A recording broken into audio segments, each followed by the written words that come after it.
Yeah, of course. So I'm currently a second year at Swansea on the GEM programme. So I guess taking it right back to the start, I did want to study medicine when I was in sixth form. I planned to, like when I was doing my A levels, I planned to study medicine, and then I took my AS levels in the first year of sixth form, and they just didn't go to plan at all. I didn't get as high a grades as I'd hoped, which I think is quite, it's quite a common story with a lot of people. And then I was really disheartened by it because I thought I'd worked quite hard. So to be honest, I did just give up on the dream of medicine for a while. I took French and German at A level as well as a couple of sciences. And I just thought, well, I'm really good at languages. I enjoy languages. I'm just going to go and do that at uni instead. Okay. So in my second year of sixth form, I applied for languages at like 5 different places, and I actually went to Sheffield to do languages for a year. I did a year of a French and German degree, which was great. I had a great time, but I got about 4 months in, and I was like, I can't do this for another 3 years. I'm not enjoying it. I still want to do medicine. So yeah, during my first year there, I kind of thought about doing paramedic science because I knew I wanted to go into emergency medicine, and I thought, well, I'll do a degree in paramedics, and then if I don't enjoy it, I can then go on and do GEM. But if I do enjoy it, then I can be a paramedic, and it's all sorted. So I applied for paramedic science at a few different places, but I applied kind of quite late after the UCAS deadline. Okay. Just like by the time I'd sort of decided I wanted to drop out and stuff, it was like 2-3 months post UCAS deadline, and I kind of knew that paramedic science is usually quite a small course, so I didn't really have much hope. And I got a couple of straight rejections because they just said we're already full. I had a couple of interviews, and then Portsmouth Uni basically sent me an email and said, "Oh, we can't offer you a place on the paramedic course, but we can give you a degree in human physiology." I was like, Okay. oh, okay, that's a bit random. I hadn't even like considered doing anything else. So I was like, oh, okay. So I looked into it, went down to the uni, and absolutely loved it. So I thought, well, do you know what? I may as well do it because that leaves my options far more open than just doing a paramedic science degree. I can go down a lot more routes. So yeah, I went to Portsmouth, did a degree in physiology, applied for GEM in my final year. Okay. Yeah, the start of my third year, I applied for GEM. I was quite restricted as to where I could apply because of my A level grades. Um, when you apply for graduate entry, a lot of them still look at your A level grades, which Yeah. I think is It's I don't really understand because the whole point is it's graduate, but they still did. So there were only like 7 places I could apply in the end. So I applied to Nottingham, Swansea, Kings, and Barts. I ended up getting 3 interviews. Yeah, Kings wow. rejected me straight out. Everywhere else interviewed. And then Barts didn't want me. Nottingham and Swansea, I was waitlisted for both of them. And then it was a very stressful wait, just waiting to hear. And then thankfully, I think the June of the year I started, Swansea gave me a waitlist placed. And now I'm here. I mean, that's amazing to get 3 interviews out your your 4 options. So Yeah, congratulations on I that. couldn't Yeah. quite believe it, to be honest. Because the I, first, my Nottingham interview, they gave me like 10 days notice as well. So I was like, oh, wow, okay. so I guess you applied in your third year. So did that mean you had to wait a year to start, or did you have your interviews in the third year? Cause Yeah, so I did my interviews and I did GAMSAT as well. I think I did GAMSAT just before I started my third year, but my interviews were all during my final year of my undergrad, yeah. all right, yeah. So I understand that. So I guess bringing it right the way back is why medicine? Like what drove you to study medicine in the first place? I'm actually not sure. Like, I get, you get asked this question in interviews and you have a good answer, but like, I think when I was 16, I'm not really sure.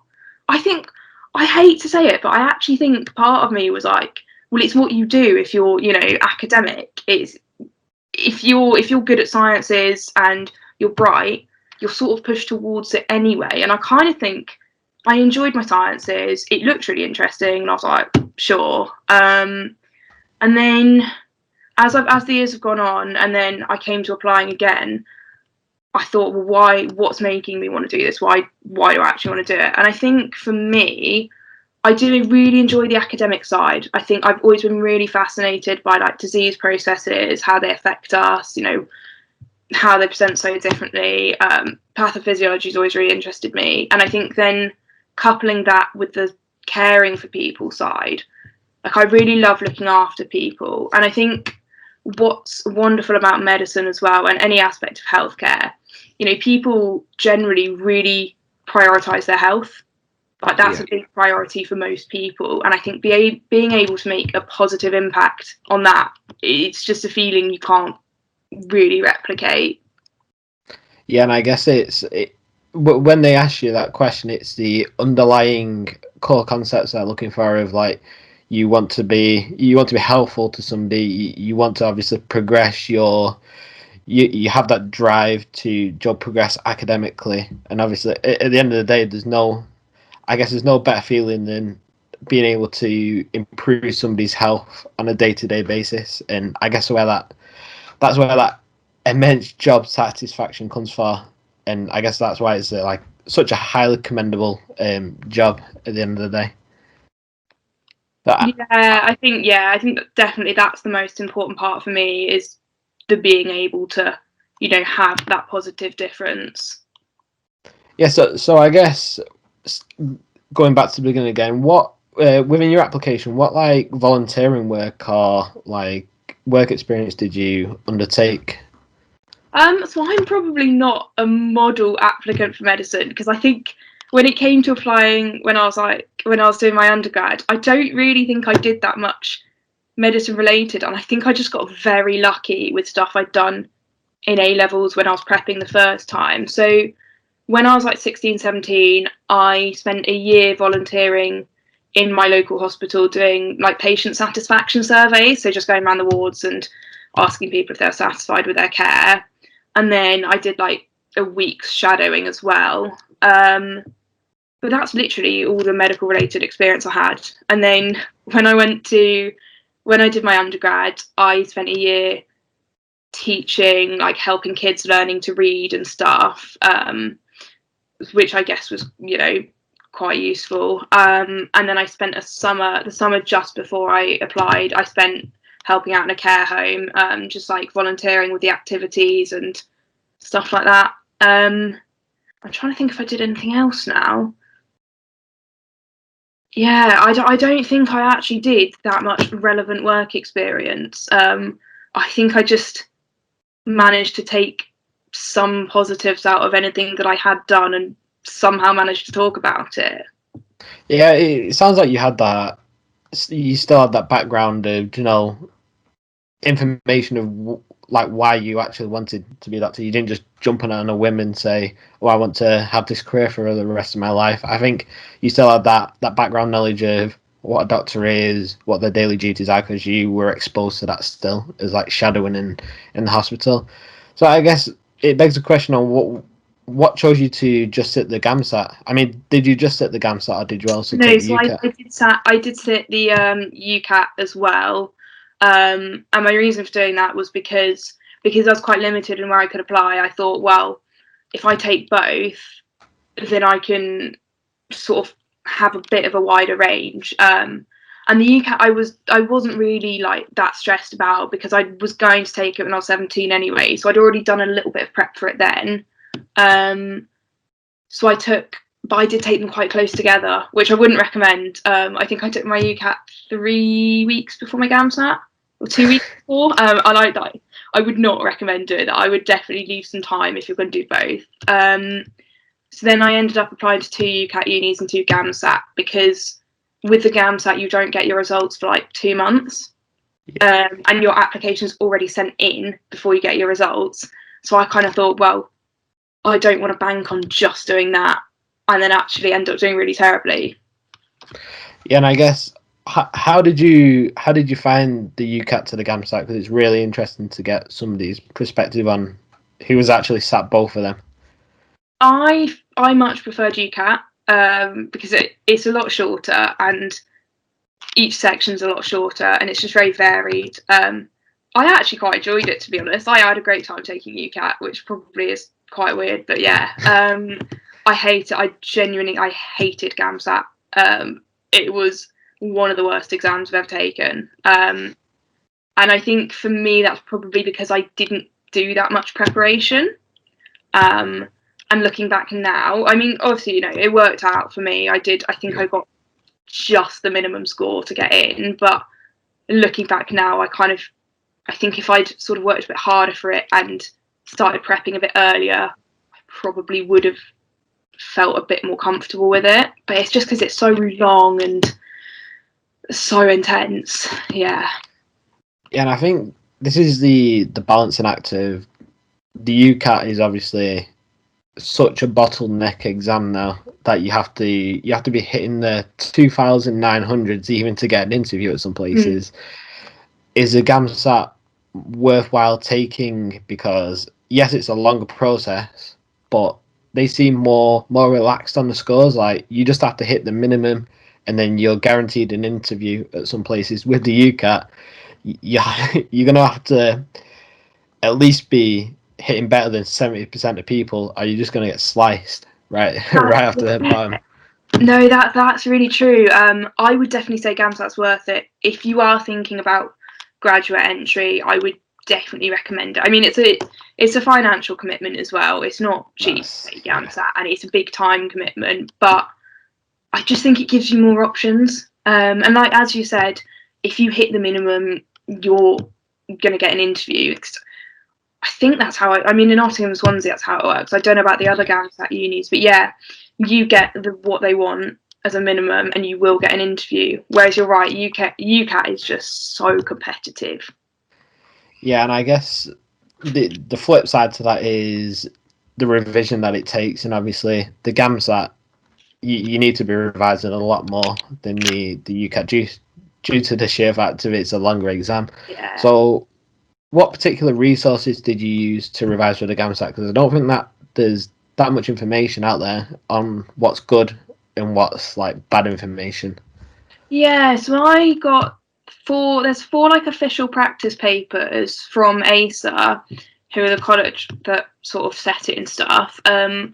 I bought them. I bought them as PDFs, and they were just official revision papers. But they gave you a really good idea of what was going to be in the exam and sort of what the questions were like. And then I just bought some like sort of A-level standard textbooks for chemistry and physics because I hadn't done physics since GCSE. I hadn't done chemistry since AS. And I was like, gosh, that is quite terrifying. So yeah, I just bought some A-level textbooks, and I think I got like physics for dummies as well. And that sounds really silly, but that was actually so useful, like teaching you the core concepts. And then for the essay section, because the essay section is rogue, like you never know what they're going to throw at you. And that's the bit I'm still not really entirely sure how you would prepare for, so I probably can't give good advice on that. But what someone recommended to me was like current affairs articles in newspapers, stuff like politics, climate, whatever. You look in the comments sections and like opinion pieces, and it just gives you really good arguments. Anything that might come up. I mean, my GAMSAT essays ended up being on like justice in society, and then there was one on like superstition. So it actually didn't help me at all. But there's been practice questions where you've got like given a set of quotes on politics, for example, and I think if you're just sort of keeping up to date with current affairs and thinking about people's opinions on a lot of subjects, it can hold you quite well for it, I think. Yeah, and I guess it's you can't really revise for the written part. However, it's having the biology, chemistry, and physics. It's knowing what information you need to know and what information is truly relevant. and I think that's the hardest part with the UCAT. There's no such information that you have to know. It's all random at the end of the day. With the GAMSAT, obviously, you're given specific questions, and it's actually trying to find the right categories of information that you need to revise. And I guess there's not enough information out there to really determine that. Yeah, though it is really difficult. I think for me the most useful things were the like physics for dummies, organic chemistry for dummies, because it's basic in a sense, but it's got the level that you need, and it explains it so well. I would recommend them hugely. Perfect. So, in terms of your application as a whole, then throughout like the UCAT and the GAMSAT, what do you think you did particularly well? And is there anything like you thought you could have improved on during like your revision and you sitting the exam? Yeah, like I said, I wish I had set aside more time for GAMSAT, because I think I started prepping like 2-3 months in advance, but like seriously prepping probably about 6 weeks in advance. And for me, that wasn't enough time. Whereas I've got peers who did about a week's work and smashed it. Potentially because their backgrounds, potentially they're just like they've got one of those brains where they could just work it out. But then I also know people who sort of started a year in advance. Yeah, so I think the main thing I wish I'd done better was just prepping more and dedicating more time to it. But I think what I did quite well was reflecting on experiences and volunteering and stuff. Because like I said earlier, I didn't, I had to pull on my experiences from 4 or 5 years in the past. But I think I managed to still make it relevant and current. And yeah. I think that's probably my personal statement, I would assume. And I think that's really important. Yeah, perfect. And I guess moving on to, obviously you got 2 interviews. Were they both MMI style at the time? No, so I actually had loads of different interviews. So Nottingham was MMI. I hated it. It didn't work for me at all.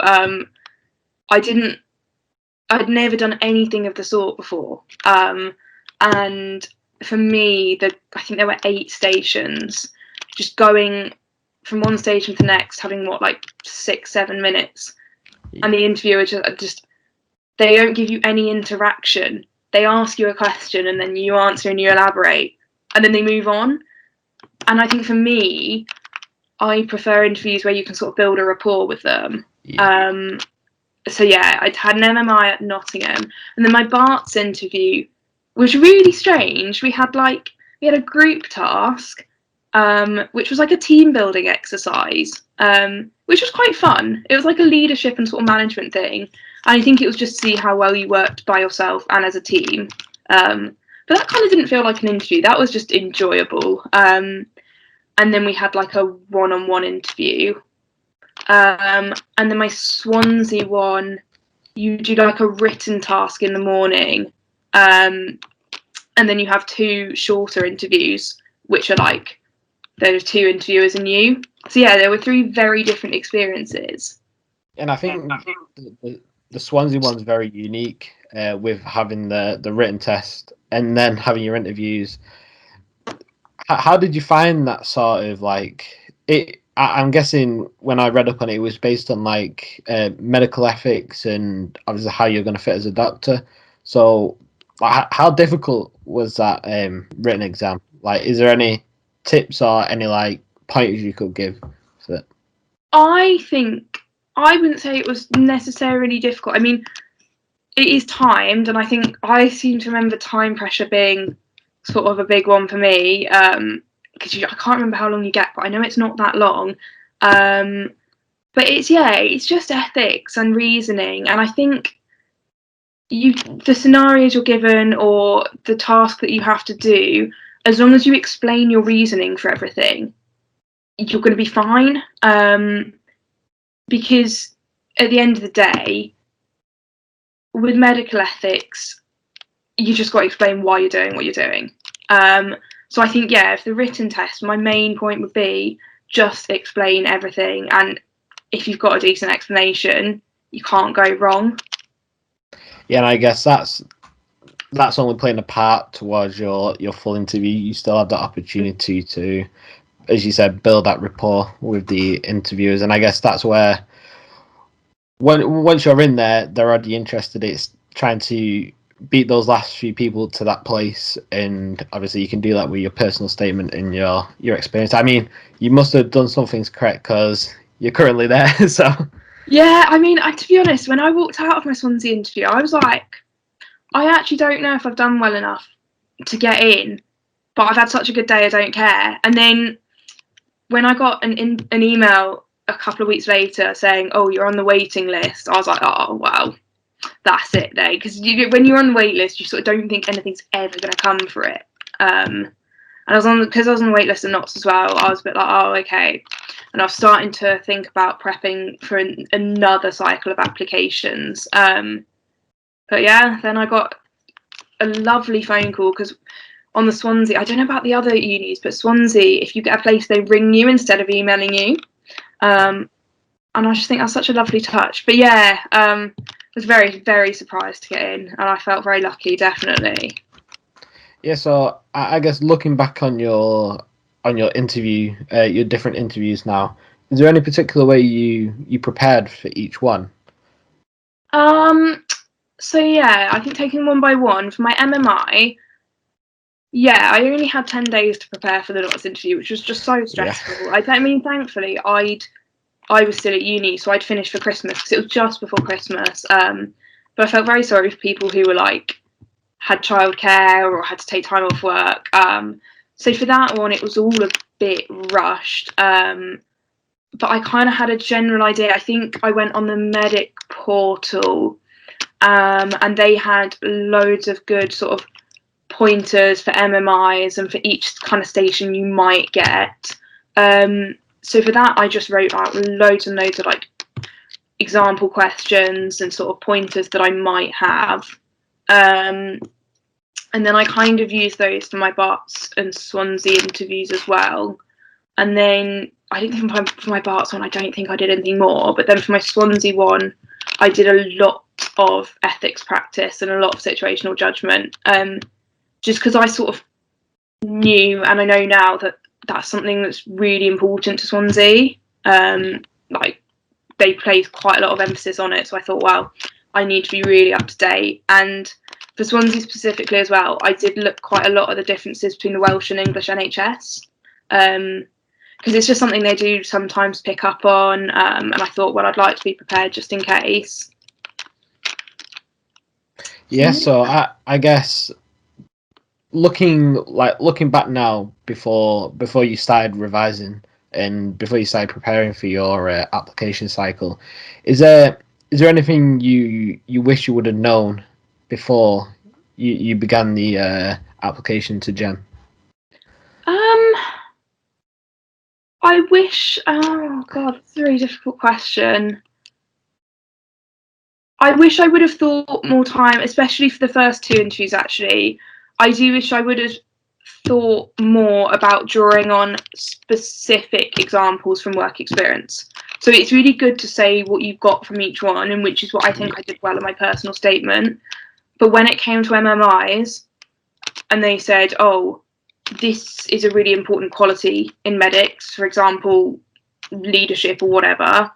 Can you tell me a specific time from any of your volunteering or whatever where you think you showed that and how?" And I think that's something I wish I'd placed more focus on, and it's something I just never thought about, which maybe I should have done. But yeah, I wish I'd sort of thought more about every single quality that's important and how exactly I showed it.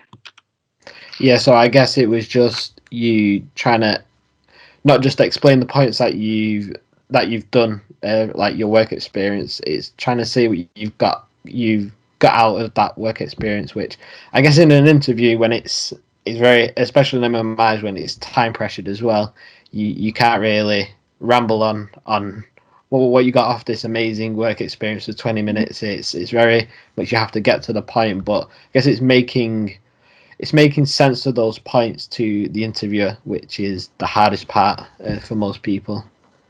I think another thing as well that I sort of wish I'd done was looked really closely at what each med school has to offer in terms of their style of teaching and sort of how they do things. Because they always ask you, why here? And half the time it's because, like, well, you know, I was limited to where I could apply, or oh, it's close to home, or whatever. But, you know, obviously they want you to know about the degree and want you to know the main selling points of their uni.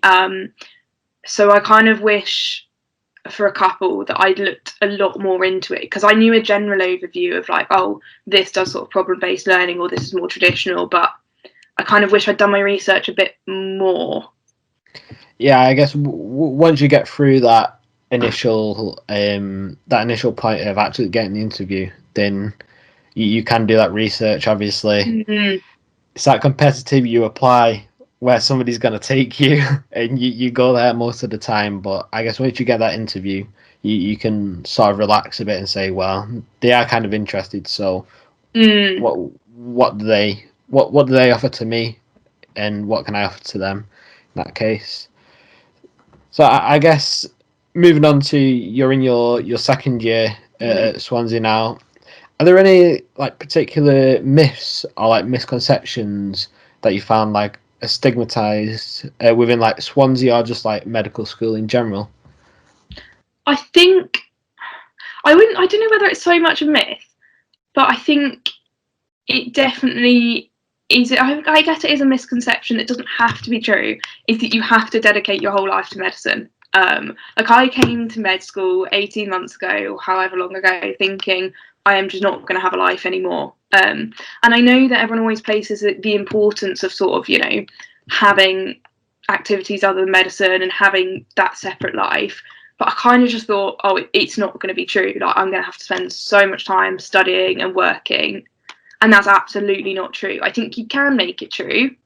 I think you can spend your entire life sort of dedicated to medicine, but it doesn't have to be. And I'm very glad that I found that out.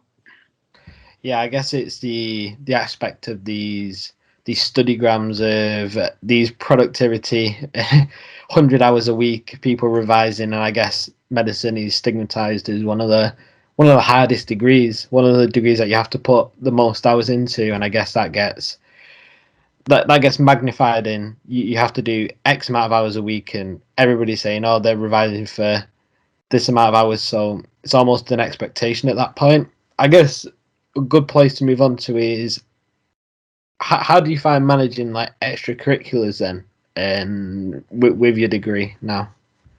I mean, I guess it's quite different at the moment because of lockdown and stuff. But thinking back to before lockdown started, which was nearly a year ago now, yeah, it's definitely manageable. I think you just need to work out when you want to put the extra time in to study. Someone said to me once that you should treat medicine like a 9 to 5 job, and I've stood by that. In that if I have finished lectures at 3, you know, you can then work, like you should then work till 5, or if you want to take a couple of hours off to then go and do like an extracurricular or something, then study later in the evening if that works for you. But I think it works really well. I mean, I don't really do many extracurriculars. I'm not one of those medics who has like a packed, you know, I'm doing this society this night, I'm leader of MedSoc, blah blah. Like I'm not one of those, but I'm in a couple of societies, and it definitely I manage to fit it in once or twice a week, and still generally feel like I'm up to date with work. Yeah, I think some people don't like to work on the weekends. Some people really like their weekends off studying, and therefore will work harder during the week. I don't. Like, I'll still do a couple of hours on a Saturday, a couple of hours on a Sunday, just because that's how I work better. But yeah, I never really feel like I don't have time to have a life. Yeah, I guess it's finding the best way for you. I guess a good question to follow that is obviously you've experienced what a science degree is like, and like the competitiveness. How do you feel like the competitiveness of like between you and your peers has shifted now coming to a medical degree? I find it really interesting because I feel like I'm less competitive now. And I've talked to quite a lot of my peers about this and a lot of my housemates, and we've said like it's interesting because when you're applying for medicine, you know, when you're in school or when you're doing a degree, you're kind of used to being sort of one of the most competitive, and you're generally a bit of a gunner, and you know you work hard and you generally attain quite well. And then you get to med school and everyone's like that, and you no longer, there's nothing that, you know, you're at the exact same level as everyone else, and it's like, oh, okay. But I think for me, literally the most important thing I've learned at med school is that it doesn't matter what I achieve as long as I'm passing. Whereas in my undergrad, I think I worked really, really hard to do really well, which, you know, I felt like I had to do because I was applying to GEM, but I wanted to be right at the top. Whereas now, I think as long as I'm passing exams, I'm still going to be a competent doctor. I'm still going to manage to do everything I need to do. So I think it's actually made me less competitive. And I can't speak for my peers. I mean, obviously, there are always going to be people who want to be in the top decile, getting the top marks, and there's absolutely nothing wrong with that. But yeah, I think it's, for a lot of us, it has potentially made us less competitive.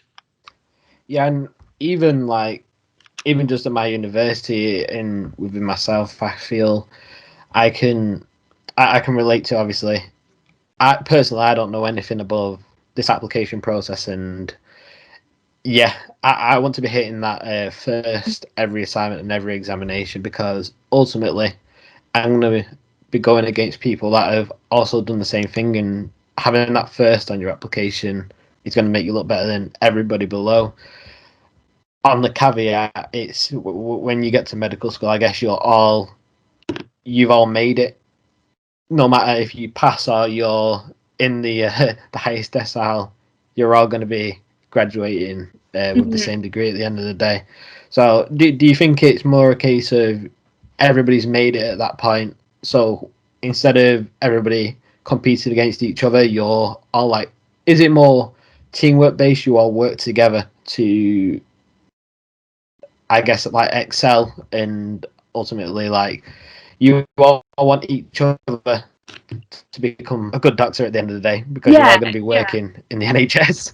Yeah, I think you're absolutely right with that. It definitely feels to me like definitely my year group, we are all really rooting for each other. You know, we'll all share study resources. If someone finds like a good PowerPoint or a good, you know, textbook, they'll put it on the group chat, and we do like peer-to-peer learning as well.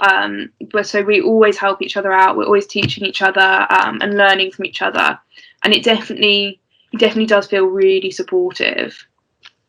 Yeah, so I guess what does a week in a life at Swansea look like then? Like, obviously, I guess COVID has changed things massively, but as a normal week, what does it look like? Okay, so in your, yeah, so non-COVID times, first and second year are preclinical, so we're in lectures most of the time. We are still on placement quite a lot. So if I take an ideal second year week, Monday we have lectures in the morning sometimes. So we'd have lectures, and we always start with a case of the week. So the way our learning is we have like a specific topic every week, and all our learning's based around that. So the week we've just done is anemia. So we'd have like a case presentation on Monday morning of, oh, this is a lady with anemia, and just go through all her signs, symptoms, investigations, blah, blah, blah. And then Monday afternoon, we have anatomy. Um, so for example, for anemia week, it'd be like anatomy of like blood vessels and the vascular system.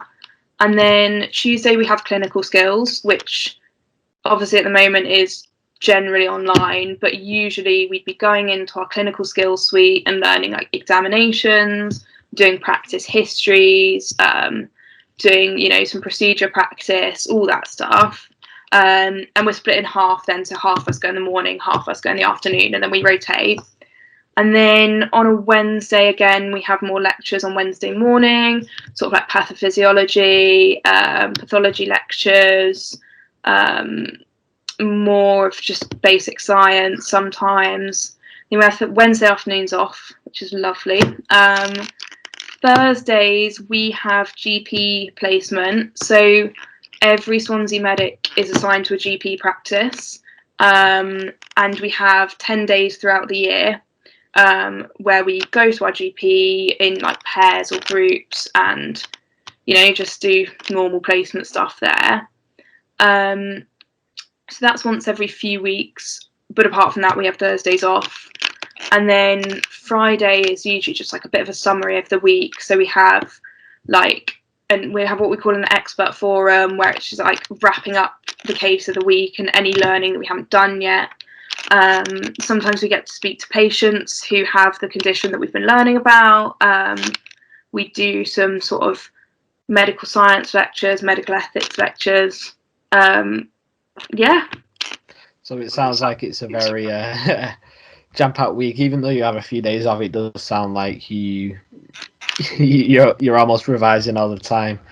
Yeah, I guess it go quite a lot. I think that's quite typical of a lot of GEM courses. Obviously, is because it's 1 year shorter. I don't know about other GEM courses. I know we don't do a lot of, you know, the basic science and biochem that undergrad courses do. But at the end of the day, we've still got to fit the same amount of learning in, so it does feel a little bit more full on sometimes.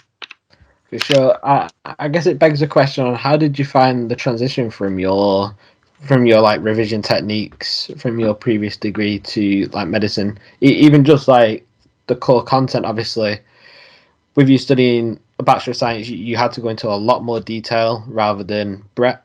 And obviously, medicine is unique for its breadth of content that you need to know. So, how did you find like you adapted to that? I found it really difficult at the start because, like you said, like with a BSc, you do go into so much detail about a small subject area. And especially like in my final year of my undergrad, our learning hours, our contact hours weren't very full on. So I had a lot of time to do that. Whereas when I came to med school, I wanted to know everything about everything. Because I found it all so interesting. I was like, I want to get deep into, you know, the pathophysiology, into the histology of like every single condition. And I kind of realised quite quickly that I couldn't do that just because I didn't have the time and I didn't have the brain capacity. So I think that was a big learning curve for me, was working out what I needed to know and working out what I found interesting but wasn't necessary. And another thing I think I learned was just doing small bits of revision often. Like I don't know what other people think, but I feel like I can't cram for med school exams. Like it has to be just a constant drip of information. Yeah, I guess that's the aspect of it. Such a long and strenuous course in that you obviously you probably experienced it in your BSc. You could cram for an exam in 2 weeks and you just forget that information because like you're never going to revise, say, blood science again, so you just forget all that information. With medical school, it's trying to retain that information for a long period of time, and I guess that's where the inability to be able to just quick revise everything because there's so much content. I guess. So, what's your vision going into the future then? Obviously, you're in your second year now. Where do you see yourself progressing on in the future? I definitely want to go into paediatrics now. Like, I'm sold on peds, which is interesting because I'd never even thought about it before I came to med school. I was so gunning for emergency. Like, I had a 10-year plan. I was like, I'm gonna work in a big city A&E. Like, I'm gonna be one of those like trauma consultants. I was like, you know, that was my future. And then I came to Swansea and I did a little bit of experience in peds. We had some peds week lectures and I did a couple of placements there, and I was like, wow, yeah, I really enjoy this. So Yeah, I think I don't know where I'll do foundation. I have no issues about staying in Swansea. We'll just see where it takes me. See where I am at that point. And then at the moment, I've still got a couple of years, but at the moment, I definitely think like I would go into specialty training straight away, just because I kind of want to get it done. But I also don't. I don't want to what's the word? I don't want to solidify it too early. I don't want to be like, I'm going into peds and that's what I'm going to do. Because I mean, I think I will, but there are other things that interest me as well. And there's probably things that I've not even thought about, I've had no experience with, that I'm going to end up really enjoying. So yeah, I think like the plan is I really enjoy peds emergency. So that's sort of my end goal at the moment, but I guess we'll just see. I guess it's forever changing. Obviously, the uniqueness and the beauty of becoming a doctor is that once you actually get qualified, you have those 2 foundation years in that you can actually fully like solidify what you actually want to specialize in for the rest of your for the rest of your career, and it is going to be a career for life. So those 2 years are extremely important into knowing obviously what you want to do after that.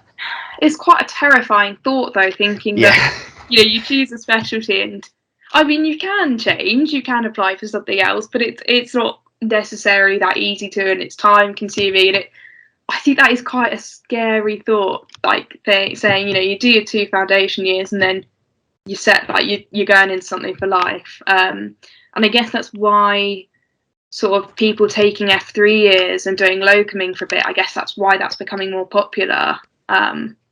Which I guess it's a very good option.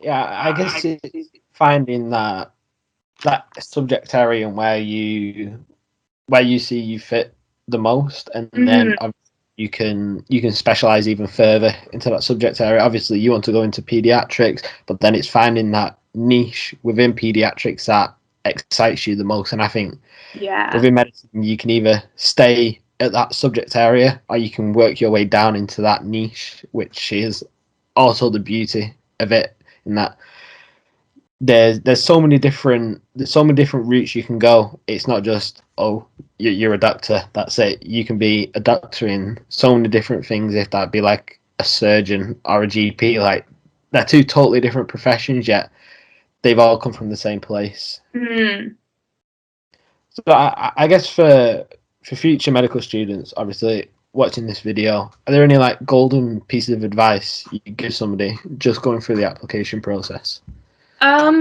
Going through the application process, I would say really think about why you want to do medicine, and think exactly what it is that makes you want to do it, because it's a massive commitment, and just make sure that you really want to do it at that time. And then if you get to med school and you don't want to do it, that's fine, but I'd say really really think hard about why you want to do it and what excites you. And I think that's really really important to remember, is what excites you about medicine, because I think going through the application, then getting to interviews and stuff, if you can seem passionate, excited about it, like that will show through. And I think that's probably the main piece of advice I give, is don't lose your love of it when going through the application. I always try and remember why you're doing what you're doing and try and keep your love for it, because it can be really like disheartening going through a really long application, getting rejections, but just try and keep that love of medicine and that passion alive. Yeah, I think that's probably the most important thing. Yeah, and just to add on to that, the one of the aims of these videos is to let people know what's on the other side of the application process. Yes, you guys have gone through it, but you also shed a light on what it's like, and not like you're crazy and you just hammer work out all the time. You're people like you're in the same experience as people just 2-3 years ago that people are in now. So it's just showing that it's actually possible for people to commit themselves and actually get there. It's not, because I guess from a point of view of somebody that's not got into it, it seems like there's very hierarchical. You need to be the smartest person, you need to be the most intelligent, and speaking to people has shone a light on that. You don't need to be the most intelligent, you just need to, I guess you just need to want it the most.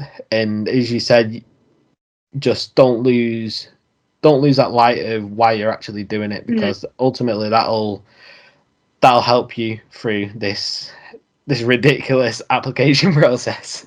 Yeah, and I think that's the other thing I say. You're right, you don't need to be the best in the class. You don't need to be the most intelligent. You just need to want it enough. And I mean, it's kind of easy. Like, I guess it's a little bit easier for me to say that because I have gone through it, and like now I am the other side, as you said. But I think, yeah, if you keep wanting it enough, don't worry if you don't think you're the best in the class and stuff like that's fine.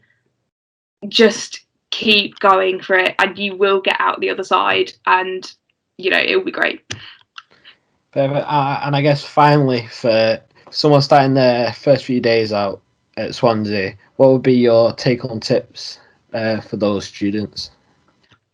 Enjoy your first few weeks. Don't work too hard straight away, because there will be time. Not saying you shouldn't do any work, but just enjoy your time, because it goes so quickly. And just try and keep on top of your work, but have fun and enjoy everything the med school has to offer.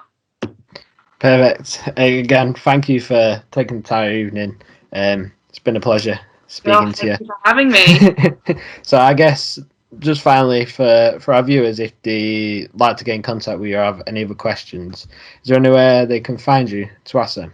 Yeah, so my Instagram, I've got a medic Instagram, which is at the basic medic, and I will pop an email address in as well. I'll pop it onto you, that you can add to the bottom of this video. And yeah, people can feel free to get in contact with me there as well. Perfect. Thank you for that, Tara. No worries. Right, thank you.